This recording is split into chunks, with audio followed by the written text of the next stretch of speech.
शुक्ला कक्षा 10 के हिंदी पाठ से बना हूँ। पाठ एक मित्रता। इसके लेखक है रामचंद्र शुक्ल। इनका जन्म 4 अक्टूबर 1884 को हुआ था। जन्मस्थल है अगोना गाँव, जनपद बस्ती, उत्तर प्रदेश में हुआ था। इनकी प्रमुख कृतियाँ हैं चिंतामणि भाग 1, भाग 2, विचार विधि, हिंदी साहित्य का इतिहास। इनकी और भी रचनाएं, छोटी छोटी रचनाएं हैं जो तुम्हारे बुक में हैं, उसे ध्यान से पढ़ें। इनकी मृत्यु 2 फरवरी सन 1941 को हुई थी। इसमें एक पैराग्राफ बहुत महत्वपूर्ण है, उसे हम बता रहे हैं। हम लोग ऐसे समय में समाज में प्रवेश करके अपना कार्य आरंभ करते हैं जबकि हमारा चित्त कोमल और हर तरह का संस्कार ग्रहण करने योग्य रहता है।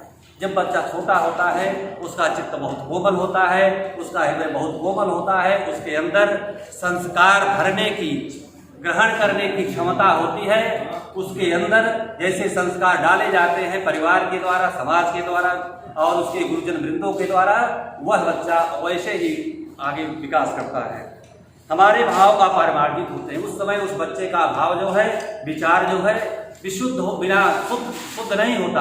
वह उसके शिक्षक माता पिता उसके विचारों को धीरे धीरे परिमार्जित करते हैं, शुद्ध करते हैं और हमारी प्रवृत्ति अपरिपक्व रहती है। और उस बच्चे की प्रवृत्ति जो है परिपक्व नहीं होता, वह दृढ़ संकल्प नहीं होता, उसमें वो दृढ़ संकल्पता की क्षमता नहीं होती और वह कच्चे फल की तरह होता है और एक गीली मिट्टी की तरह होता है। जैसे गीली मिट्टी कुम्हार चाक पर रख करके उससे जो भी बर्तन बनाना चाहता है बना देता है, वैसे ही उसके माता, वैसे उसके पिता, उसके गुरुजन उस बच्चे को गीली मिट्टी की तरह जैसा कि जिस रूप में ढालना चाहते हैं ढालते हुए चले जाते हैं और वह बच्चा उनकी बात का, उनके संस्कार का, उनके ज्ञान का जरा सा भी विरोध नहीं करता और करना भी नहीं चाहिए। जो हमारे अधिक दृढ़ संकल्प हैं क्योंकि हम उनकी हर बात का बिना विरोध के मान लेते हैं।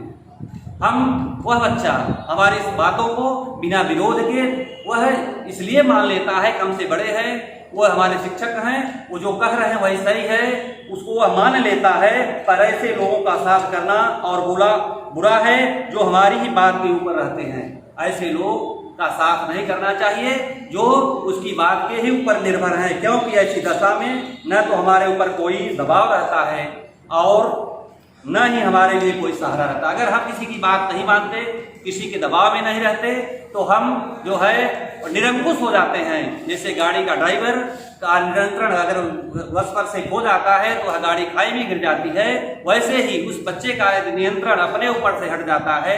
वह शिक्षक के बात का विश्वास नहीं करता, अपने माता पिता की आज्ञा का पालन नहीं करता तो वह पतन की तरफ जाता है। इस पाठ को ध्यान से पढ़ लीजिए, इसके इतिहास को, इनकी कृतियों को याद कर लीजिए। बस।